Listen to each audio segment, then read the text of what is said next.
नमस्कार दोस्तों, ocean network में आपका स्वागत है।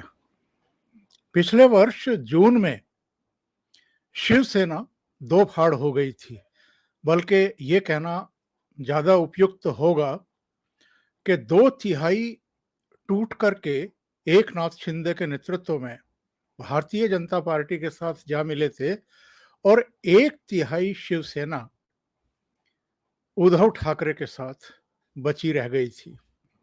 बाद में मेंबर ऑफ पार्लियामेंट भी दो तिहाई टूट करके एकनाथ शिंदे की तरफ चले गए। उसके बाद क्या घटनाक्रम हुआ है वो सब आप और हम जानते हैं।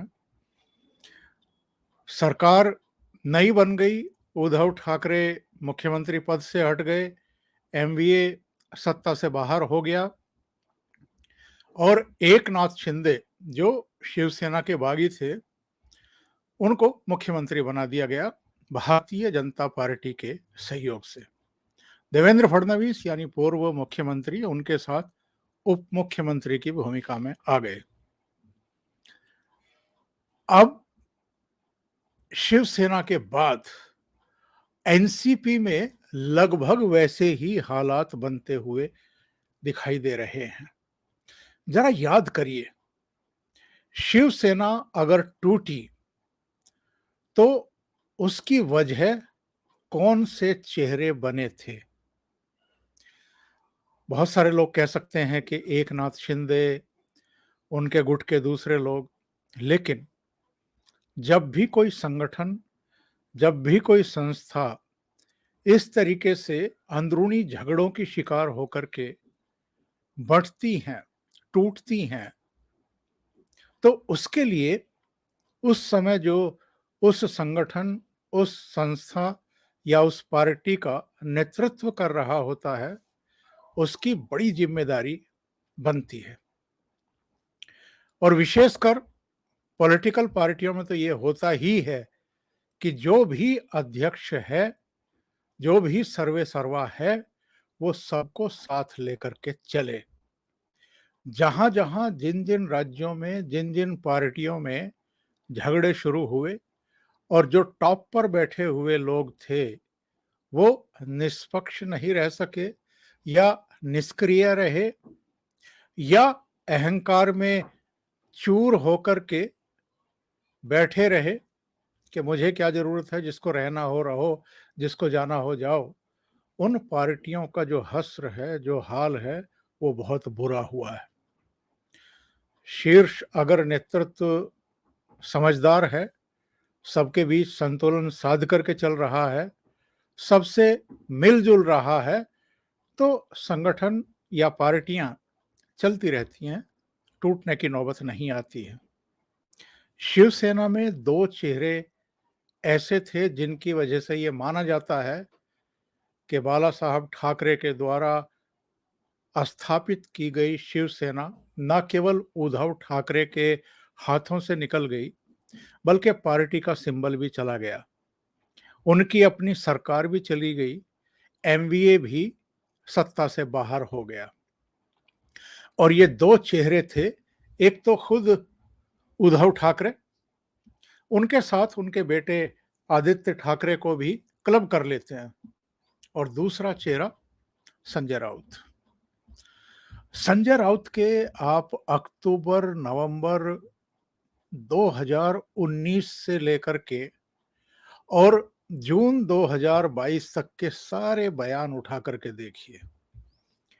उन्होंने भारतीय जनता पार्टी के शीर्ष नेतृत्व को बार बार चिढ़ाने की कोशिश की, उनको चुनौती देने वाले बयान दिए, और ये शेखी बघारी के कर्नाटक में आपने जो किया वो किया, मध्य प्रदेश में आपने जो किया वो किया, जरा महाराष्ट्र में करके दिखाएं। यानी शिवसेना का एक भी एमएलए तोड़ करके दिखाएं। यहाँ मुंबई और महाराष्ट्र की सड़कों पर उसके बाद भारतीय जनता पार्टी का क्या हाल करेंगे वो सोच भी नहीं सकते हैं। उन्होंने केवल भारतीय जनता पार्टी के शीर्ष नेतृत्व पर ही आक्रमण नहीं किया, अटैक नहीं किया, बल्कि बार बार जो राज्य के सीनियर नेता थे, उनसे भी वो सींग उलझाए रहे। कभी वो घंटों-घंटों बैठ कर के देवेंद्र फडणवीस से चर्चा करते थे और फिर देवेंद्र फडणवीस के खिलाफ भी बयानबाजी करना शुरू कर देते थे। उद्धव ठाकरे पर आरोप ये है कि वो एक ऐसी कोठरी में घिर गए थे, कुछ ऐसे लोगों के बीच घिर गए थे कि वो उनको बाकी जो नेता थे, इंक्लूडिंग एकनाथ शिंदे और जो मंत्री भी बनाए गए थे एनडीए सरकार में, उनसे भी मिलने नहीं देते थे। उद्धव ठाकरे घमंड के चलते या दूसरे कारणों से या बिना कुछ किए इतना अगर मिल जाता है तो कई बार आदमी फिर आगे की सोचना समझना ही बंद कर देता है। उस भाव में आ गए और नतीजा क्या हुआ कि पार्टी बिखर गई, बुरी तरह बिखर गई।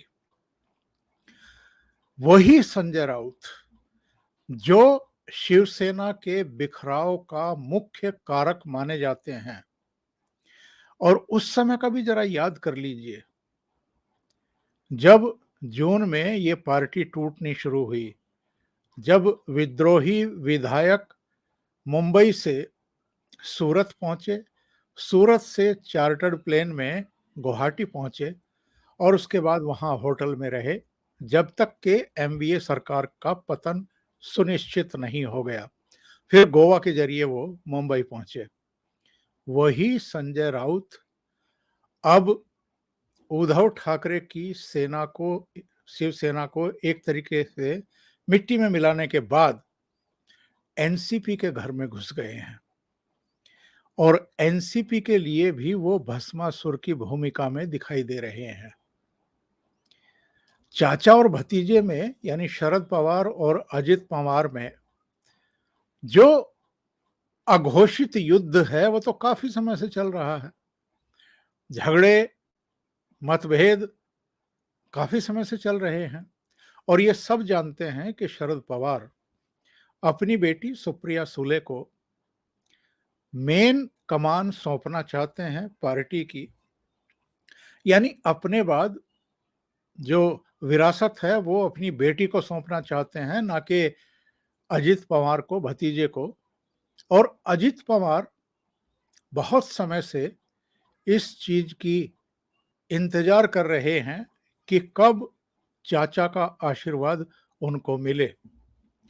ये सब जानते हैं महाराष्ट्र की राजनीति को करीब से देखने वाले, समझने वाले, कि अजित पवार जो है वो संगठन में सर्वाधिक सक्रिय भी हैं। पार्टी पदाधिकारियों, सांसदों, विधायकों, इन सब के लिए सहज उपलब्ध व्यक्ति भी हैं, नेता भी हैं और उनकी संगठन पर पकड़ भी है। इसके बावजूद शरद पवार का उन पर पूरा भरोसा नहीं है और कुछ घटनाएं भी ऐसी घटी हैं जिनके चलते शरद पवार का उनसे भरोसा डिग गया। जैसे जब प्रदेश में राष्ट्रपति शासन लागू हो गया था, कोई सरकार नहीं बन पा रही थी, तो देवेंद्र फडणवीस ने मुख्यमंत्री और अजित पवार ने उप मुख्यमंत्री पद की शपथ ले ली थी और एक लिस्ट भी अजित पवार ने राजभवन को सौंप दी थी, राज्यपाल को सौंप दी थी, भगत सिंह कोश्यारी को, जिसमें उनके पार्टी के विधायकों के हस्ताक्षर थे। हालांकि बाद में कहा गया कि वो हस्ताक्षर किसी और हेतु के लिए कराए गए थे और उनको इस्तेमाल कहीं और कर लिया गया। वो सरकार चल नहीं पाई, 78 घंटे में टूट गई और अजित पवार एक बार फिर वापस शरद पवार खेमे में चले गए। तो इसके चलते उनकी जो विश्वसनीयता थी उसमें कमी आई। लेकिन फिर से जब उद्धव ठाकरे के नेतृत्व में एनडीए की सरकार बनी और Ajit Pawar deputy chief minister बने, तो उन्होंने फिर से वैसे ही नॉर्मल काम करना शुरू कर दिया जैसे वो पहले करते थे एनसीपी के कार्यकर्ताओं के बीच में, और राज्य में भी जो उनका दायित्व था उसको लेकर के भी। पर जब ये सत्ता से बाहर हुए, उसके बाद भी विधानसभा के भीतर अगर आप भाषण देखें अजित पवार के, तो वो हमलावर ही रहे हैं देवेंद्र फडणवीस के प्रति भी, एकनाथ शिंदे के प्रति भी, भाजपा के शीर्ष नेतृत्व के संबंध में भी। पर हाल में कुछ घटनाएं ऐसी घटी हैं जब उन्होंने प्रधानमंत्री नरेंद्र मोदी की प्रशंसा की है, और आम आदमी पार्टी से लेकर के उद्धव ठाकरे तक ने जो नरेंद्र मोदी की डिग्री को लेकर के सवाल खड़े किए, और कुछ राजनीतिक दलों ने जिस तरीके से ईवीएम के खिलाफ अभी से पेशबंदी करते हुए चुनाव आयोग और सुप्रीम कोर्ट तक से जो है गुहार लगानी शुरू कर दी कि 2024 का जो लोकसभा चुनाव है वो बैलेट पेपर से ही होना चाहिए, उसको लेकर के भी अजित पवार ने अलग लाइन ली। उन्होंने कहा कि अगर ईवीएम में कुछ गड़बड़ी होती तो ऐसे बहुत सारे राज्य हैं जहां गैर भाजपा सरकारें बनी हैं, वो कैसे बन गई। इसके अलावा प्रधानमंत्री की डिग्री को लेकर के भी उन्होंने दो टूक कहा कि 2014 और 2019 में देश की जनता ने नरेंद्र मोदी की डिग्री देख करके उनको जनादेश नहीं दिया, बहुमत नहीं दिया है। उनके व्यक्तित्व और उनके काम और उन पर जो भरोसा है उसको देख करके ही उनको प्रधानमंत्री बनाया है। हालांकि शरद पवार का भी गौतम अडानी के पक्ष में बयान आया, और जो राहुल गांधी की मुहिम चल रही थी गौतम अडानी के कंधे पर बंदूक रख करके प्रधानमंत्री नरेंद्र मोदी पर निशाना साधने की, उस मुहिम का गुब्बारा भी एक तरीके से शरद पवार ने फोड़ दिया। लेकिन इधर जो चर्चाएं शुरू हो रही हैं वो ये हो रही हैं कि जिस तरीके से एकनाथ शिंदे शिवसेना के करीब 40 एमएलए और 2/3 सांसद लेकर के भारतीय जनता पार्टी के साथ चले गए, ठीक उसी तरीके से अजित पवार, चूंकि उनको संगठन की बागडोर नहीं सौंपी जा रही है, क्योंकि उनको मुख्यमंत्री के तौर पर आगे नहीं बढ़ाया जा रहा है, उनको अवसर नहीं दिया जा रहा है, और पार्टी में एक ऐसा माहौल बन रहा है कि जैसे सर्वे सर्वा सुप्रिया सुले बनाई जाएंगी, तो वो भी एनसीपी को उसी तरीके से तोड़ने की मुहिम में जुटे हुए हैं जैसे एकनाथ शिंदे ने तोड़ी थी शिवसेना। और कभी भी ये नहीं कहा कि हम शिवसेना के बाहर जा रहे हैं, बल्कि उन्होंने यही कहा कि हम ही असली शिवसेना हैं। और बाद में चुनाव आयोग ने भी उन्हीं के नेतृत्व वाली शिवसेना को मान्यता दी, नाम दिया और चुनाव चिन्ह भी दिया, और वो अब मुख्यमंत्री भी हैं महाराष्ट्र के। और उद्धव ठाकरे, आदित्य ठाकरे और उनके नेतृत्व में जो गुट बचा था वो अलग दूसरे नाम से अब पार्टी को चलाने के लिए मजबूर हैं। तो अजित पवार के बारे में जानकारियां मिल रही हैं कि वो भी एकनाथ शिंदे की तर्ज पर एनसीपी में बड़ा विभाजन करके और उस पर अपनी दावेदारी करना चाहते हैं, और अपने चाचा को यानी शरद पवार को उद्धव ठाकरे की जो गति हुई है वैसा ही उनके साथ करना चाहते हैं। पिछले दिनों संजय राउत ने एक संपादकीय लिखा सामना में, और उसमें अजित पवार पर गंभीर किस्म के आरोप लगाए कि वो भारतीय जनता पार्टी में शामिल होने जा रहे हैं। उस समय भी याद करिए जून 2022 में इन्होंने इसी तरह के आरोप शिंदे पर और उनके साथियों पर लगाए थे कि ये भारतीय जनता पार्टी में शामिल होने जा रहे हैं। उन्होंने भी इनकार किया था कि नहीं, हम शिवसेना में हैं, शिवसेना में ही रहेंगे। और यही बात अजित पवार ने बोली है कि मैं शिवसेना एनसीपी में था, एनसीपी में हूं और एनसीपी में ही रहूंगा। लेकिन दोनों के बीच में एक तल्खी शुरू हो चुकी है। अजित पवार ने संजय राउत पर यह कहते हुए प्रहार किया था कि ये एनसीपी के प्रवक्ता बन करके क्यों बयान दे रहे हैं। तो इसके बाद इन्होंने कहा कि सामना में मैं जो सच है वो छापूंगा और मैं किसी के बाप से नहीं डरता, इस तरह के लफ्जों का इस्तेमाल किया था। और सामना में छापने से पहले भी वो शरद पवार से मिले थे। सामना में ये सब प्रकाशित करने के बाद, अजित पवार के साथ बयानबाजी के बाद भी वो सिल्वर ओक जाकर के शरद पवार से मिले हैं। इसलिए इन चर्चाओं को कुछ ज़्यादा पंख लग गए हैं कि चाचा-भतीजे के बीच में सब कुछ ठीक-ठाक नहीं चल रहा। एक और घटना इस बीच हो गई। जिस समय हम बात कर रहे हैं, 21 अप्रैल को मुंबई के घाटकोपर में एनसीपी का एक कन्वेंशन चल रहा है, बुलाया गया। शरद पवार इसको संबोधित करने वाले हैं।